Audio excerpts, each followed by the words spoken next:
evening to everyone out here. And just want to say a couple of things.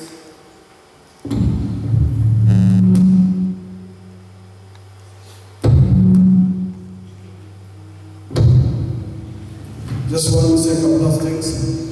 You can use the restroom there to right of my hand. Once you walk in the hallway, first you will see the left. That is for ladies. Next left will be for gents. And the cafeteria is just, once you make out of the exit, make a right turn. And you will just open the door and see the cafeteria from here. And now we'll start our evening program. And this will be breakdown as follows.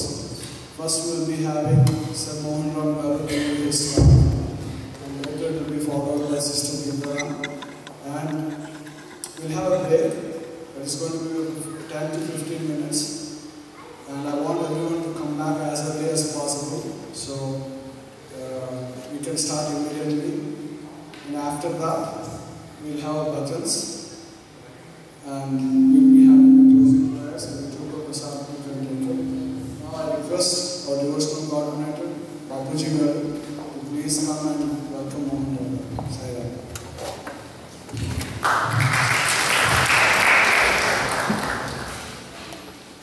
Na punyam, na papam, na saukyam, na dukham, na mantro.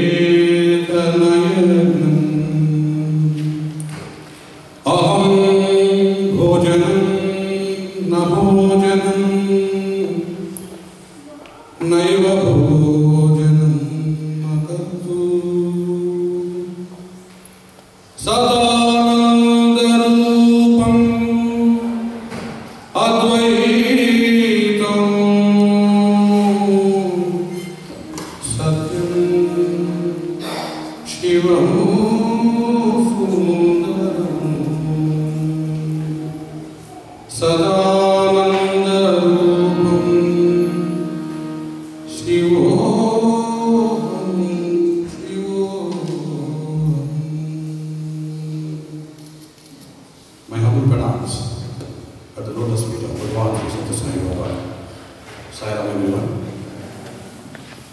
With the Swami's blessings and grace, we have got a wonderful opportunity today to listen to two great speakers who are here on the auspicious Makara Sankranthi Celebration. I am pleased and take the privilege to introduce Brother Mohan Ram. Brother Mohan Ram is the son of Professor V.N.S. Murthy and late Mrs. Sharadamani. His mother, a Carnatic classical musician, was instrumental in establishing his optic connections with the Swami in the early 1970s through attending bhajans held regularly in a devotee's home in New Delhi, India. He first saw Swami in Prashanti Nilayam when he went for Dasara celebrations in October 1978. 2 months later, Swami performed his marriage to Geetha in Whitefield, Bangalore. Since his marriage, Mohan Ram and his wife have had wonderful fortune of several loving interactions with the Swami and receiving divine guidance from him. Mohan Ram has served in Swami's organization in different capacities. He was chosen by Swami to be the president of Sai Center in Bangalore South, which he himself had inaugurated 2 years earlier. After coming to the United States in 1988, he served as a devotional coordinator and later on to become president of the Sathya Sai in the South Bethesda Center of Maryland from 2004 to 2005. As his father was a professor of civil engineering at IIT Kharagpur, Mohan Ram subsequently completed his preliminary, primary and secondary education school in West Bengal. Subsequently, he received his bachelor's and master's degree in electrical engineering from IIT New Delhi. He is currently employed by Honeywell and works at NASA Aerospace Flight Center in satellite operations. On behalf of every one of us, I request and welcome Brother Mohan Ram to share his valuable experiences and learning interactions with Swami. Sai Ram.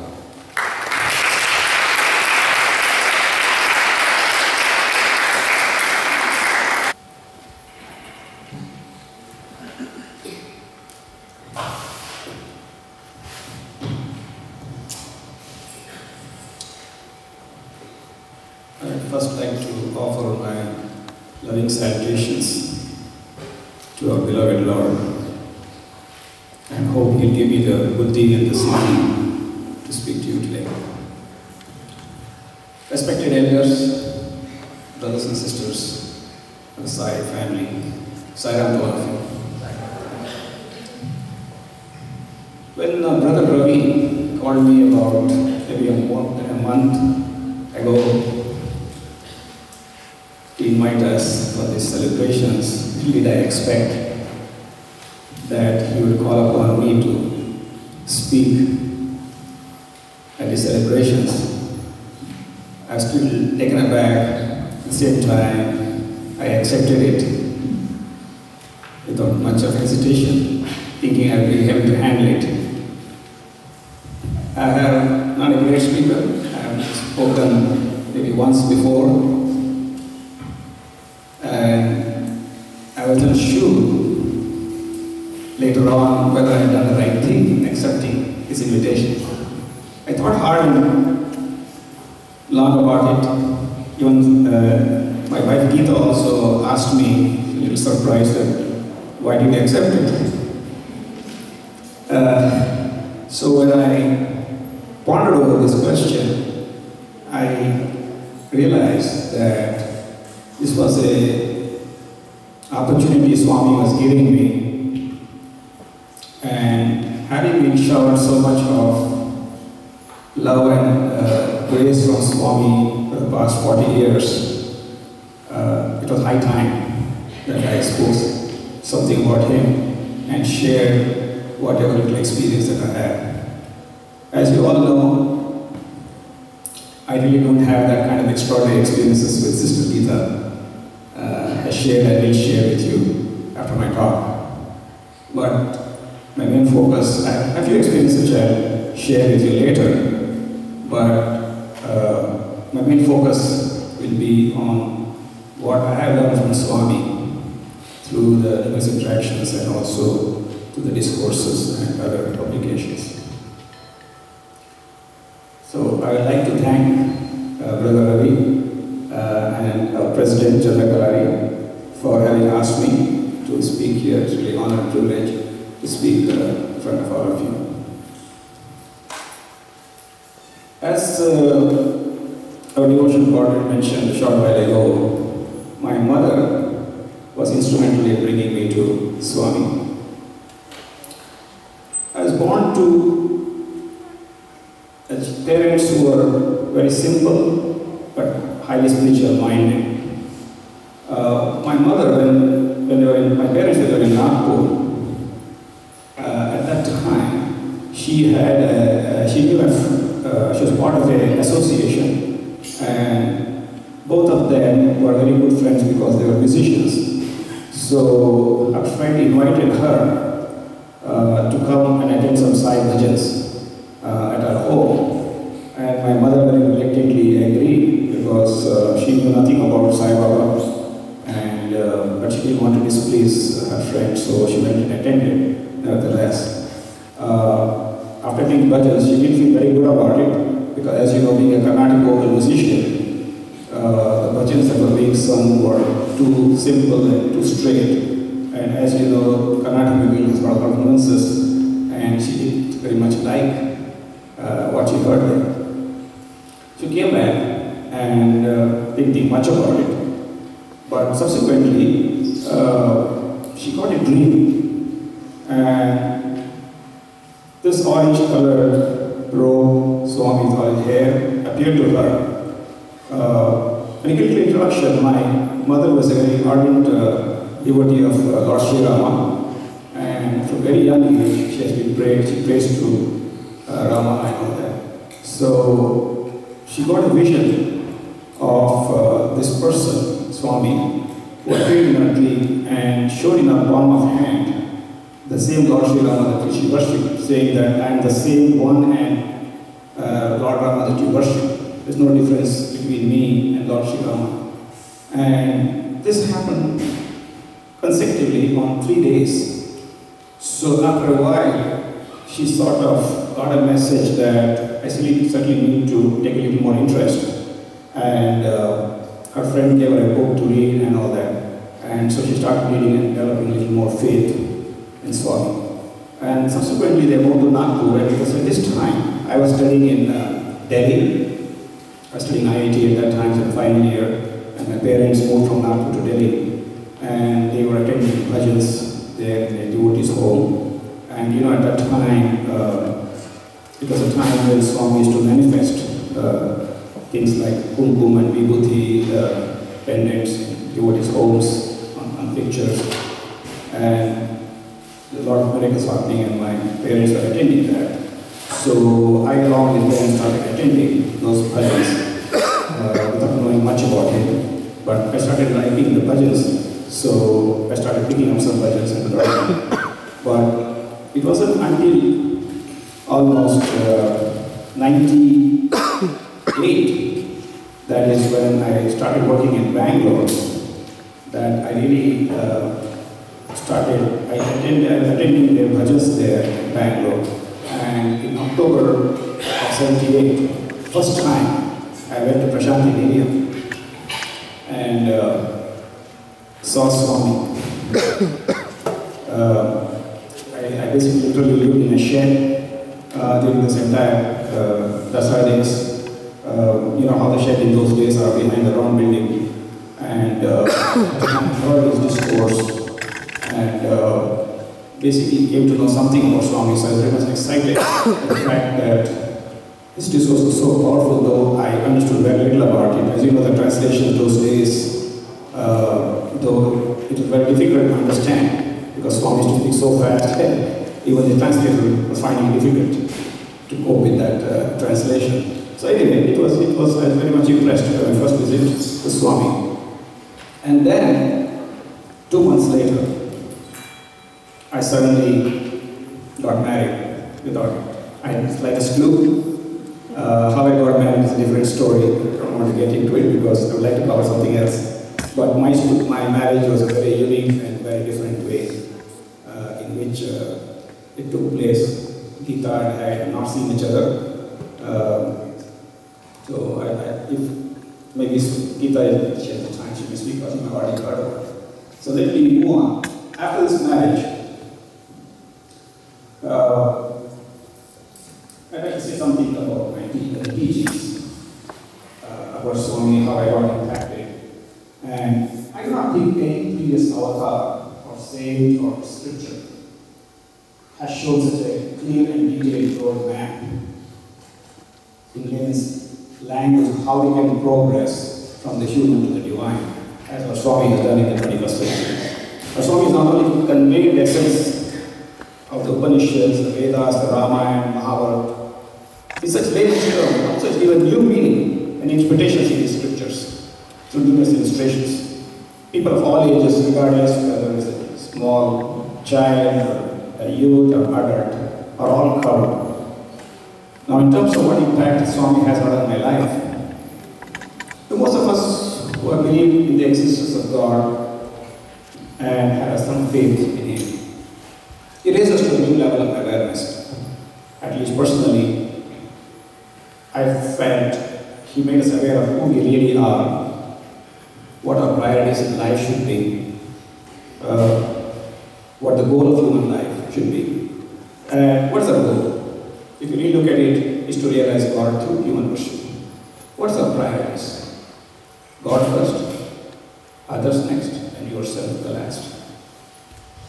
How should we go about doing it? I think we should all cultivate faith, which Swami has said is most fundamental, and love for God. So man, as Swami says, to see God in all men. Serve selflessly, without any expectations. Do not bind yourselves to karma, whether good or bad. The second thing I would like to say is we cannot achieve self-realization without self-transformation. So I think self-transformation is very important. And otherwise we can't achieve what Swami talks about, purity, unity and divinity, the steps. So if we cannot even purify ourselves, we can't even go to the next step of unity and divinity. So I think we certainly need to change our attitude, our behavior, control our senses. So these are very necessary steps. And the 9-point code of conduct obviously covers all these aspects. But the most difficult is the last 3 points of the 9-point code of conduct. This is basically speak softly and lovingly to everyone. Do not speak of ill of others, especially in their absence. And the third is control your desires. I think these 3 are the most. Other things I think we can all do. Daily meditation and prayer, we can attend bhajans, participate in seva, all these things. But the last 3 I think is the most difficult, in my opinion, to practice, and that's what we should all work for. Now, I'll give a few examples from my own life, to interactions with Swami, what he really meant. Regard to service, in one of the interviews, this is after we had come over to the US, and both Geetha and I used to feel very bad that we are not being able to do much service in this country compared to what we were doing in India.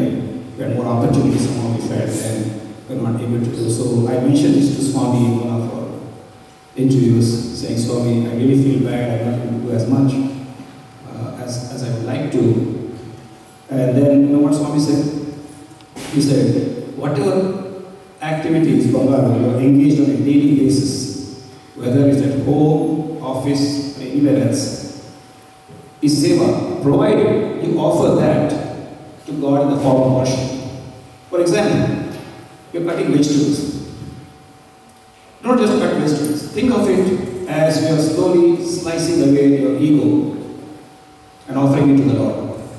Then that activity becomes very sacred.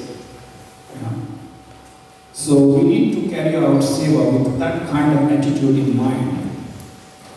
And we can do it regardless. Not necessarily have to go outside and do the service. That is wonderful, we can do it. Even people who cannot do that, we can, all of us, engage ourselves in true seva or worship at home or in the office. If you just think and contemplate upon Swami, whatever activity we are engaged in, and offer it to him selflessly, without any expectations or anything. There's another example I would like to give you to show what Swami meant was about mother being God, and father being God, and Acharya, Matadeva, Deva, Pitudeva, Acharya Deva. This was in 1998 when Swami did the Upanayana ceremony for my children, Arun and Varun. He conducted the ceremony very detailed way. He chanted all the mantras and put the sacred thread. After that ceremony was over, he asked my children to do Pad Namaskara to Geetha and myself. And when he mentioned that, we were all very shocked and really wondered why he's asking us. And Swami, we told Swami, they should do to you, not to me. But Swami said, no, mother is God. So the first person that you people, Varun and Arun, should do is to you, and then to the father, and then I am the Acharya. That is what the role I have taken on in this ceremony. I am the Acharya. So you should do the Namaskara to me afterwards. Just to give that in this worldly level, mother is God, and that's the one you should revere first, for having given birth to you, mother, father, in that order. So he wanted to teach us a simple lesson to say that what is the level of priority we should give in our life. So I just want to mention that to you. Then about, I want to give a few incidents about the outpouring of love and how Swami is omniscient. This is about an incident. When we were in India, soon after I got married, Swami generally used to come to my father-in-law's place very frequently, almost once a month. And on one occasion, he was to come, and people in the household were all very busy preparing food for him and getting the house clean and everything. So here I was trying to get some work that I could do for Swami. So I used to pester my mother-in-law, and finally she said, okay, I'll give you a bowl of grapes. This we want to offer to Swami, why don't you wash and clean it and do it for Swami. So I methodically, systematically took each and cleaned the grapes and systematically washed and dried each and every grape. And it was offered along with the rest of the food for Swami. And when the time came, Swami sat down for dinner. He immediately looked at the bowl of grapes and he told my in-laws that, look, your son-in-law has, with great love, offered love to me, these grapes. So, and he asked me to serve the grapes for him, to which I was very overjoyed. And because at that time I was still very new, I think just a few years after I got married. And it just showed that the love that he wanted to show to all of us. And so it was that sweet tenderness. So I feel very good about the whole thing, to feel that he has recognized me and devotion to him at that time. Even the job was very minor and small, but still he recognized, and it also showed that he knew everything what was going on. There's another incident which is about the apricot incident. Here in the US, generally whenever we go to India to see Swami, which we were doing every year almost, Geetha wanted to buy some dry fruits and offer it to Swami. So she went to the store here in Maryland and bought some dry fruits. But I told her that I would like to myself buy some apricots, dried apricots, so let me go to the store and bring it, because apricots are a beautiful color, very lovely and rich, and I thought Swami would really like it. And so let me myself go to the store and prepare them. So when we went to India, all the fruits were there, along with the dry raisins, almonds and all that type of thing, along with the apricots. And Swami, in the interim, he looked at it and he chose apricots, saying that since your husband has brought it, let me have it. And he ate that and gave me a lot of joy in that, knowing that. So when you offer something to Swami as your own, and you feel that love and devotion for Swami, Swami really accepts it without any hesitation. So that's a message I just want to offer to mention to you, that how when you do something with a lot of love, without any expectations, and offer it to the Lord will always receive it. Then, with regard to, we have all seen Swami, how the kind of life that he has led, the ceiling on desires. We talk about how he himself has practiced it. We all know about him. How sparingly he uses whether it's water for his own personal needs, or food that he partakes, how little he eats, he does not waste any of them. In terms of money, as a micromanager, very, very careful with the use of money resources which devotees give. Whether it's the energy, he's always boundless with energy, never wastes a single minute of his life. And so these are the four components of the ceiling and desires, and how careful he is with it. And so I feel we should all emulate that in our own lives. In an interview, after I got married, Swami gave us some good advice about how we should be careful. And he said, only when there is water in the tank will you get water from the tap. Basically what he meant was, you should take only what you need from that. Only if you fill it up, you have, if you save, then only you can spend. You should not overspend what you cannot save. And so we should live our life based on need and not so much on affordability.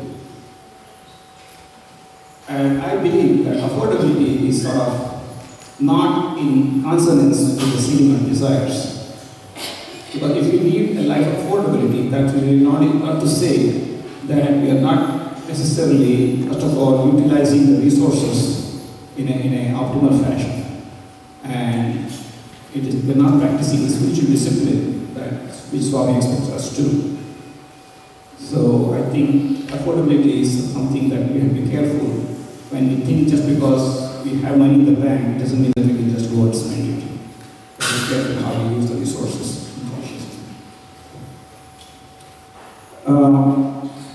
Just to speak about detachment. In an interview before I left for the US, Swami had called us, and this was in 1987. And I was to come to the US alone first, followed by my Geetha and the children. At that time, my children were just 6 years old.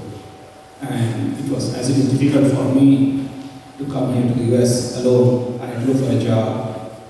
And after getting a job, I didn't want Geetha to come, and because I came and stayed with my brother in California, so I didn't want to burden my brother's family with my entire thing. So I wanted to first come look for a job. And Swami said, don't worry, you will get a job there, and after you go there. So he said that, why don't you leave the children here with me? I look after them better than you. I give them milk 3 times a day. But sensing my hesitation and Geetha's, immediately he said, Makara, don't worry about it. You go peacefully and take the children. Because it was unimaginable for me or Geetha to come here without our children. Maybe that was a lesson to me that I need to practice more detachment, but I don't think I was ready for it. And I don't know whether it was, you may say it's love, but I know it's conditional love. I don't know what we can say, but certainly I was not yet ready to take the step of leaving my children in India under this care. Not that I did not trust this care, but I felt I had not developed that sense of detachment of my children. Then, of course, in terms of, I've always been very much fond of Swami's talk about truth and dharma and how we need to live a dharmic life, and I hold very dear some of these things. There's an incident, I think Geetha might have already spoken to you about the black soul, or most of you might have heard about the incident where the father dharma and the mother's dharma come into play, and how Swami very nicely resolved that situation. And again, since you may already heard it from Geetha, or you may hear it, if Swami will say, I leave it at that. But this was another incident in our life where it was, I was pretty new devotee at that time, and I was more focused on the discipline aspect. As you say, love and discipline are the 2 sides of the same coin, but in my case, the coin was more biased towards discipline than love. And I think that's where the issue was. But since then, I think I have changed quite a bit, though I need to still go a long way.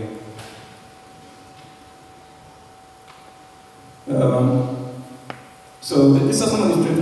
Basically what I've learned is that we cannot really dilute or manipulate Swami's teachings to suit our own convenience. The teachings, I believe, are universal. We cannot say there are one set of teachings for India and another set of teachings for the US. There's no real room for ambiguity or debate on this stuff.